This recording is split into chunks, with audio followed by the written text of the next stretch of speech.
不会揉面，不会擀面，照样能做出好吃的家常饼，柔软暄乎，比面包还香，即使放3天都不硬。快来试一下。碗中倒入3颗酵母，10克白糖，260克牛奶，搅匀，再倒入300克普通中筋面粉，顺着一个方向多搅拌一会儿，最后搅拌成均匀细腻的面团，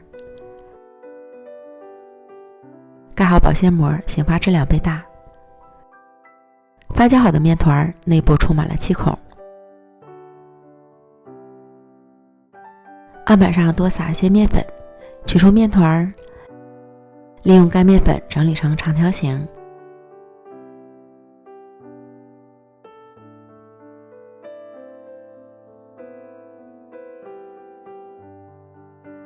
均分成8个面剂，再把每个面剂收拢成圆形的面团，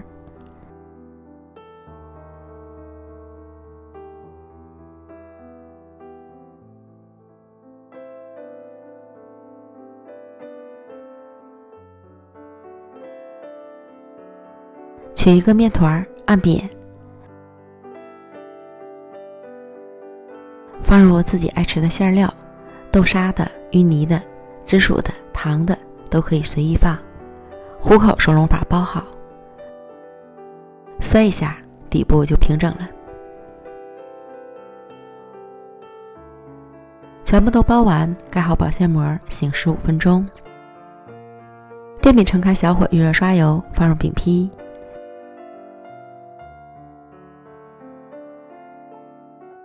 表面刷油防粘，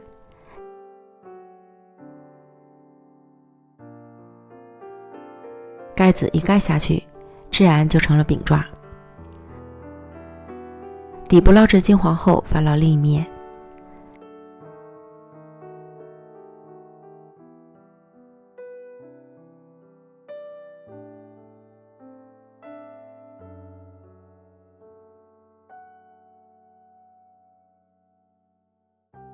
另一面捞至金黄，按压饼面能快速回弹，就可以出锅了。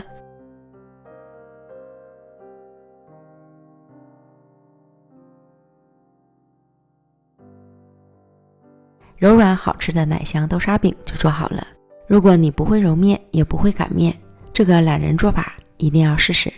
没有一点难度，柔软暄乎，比面包还好吃，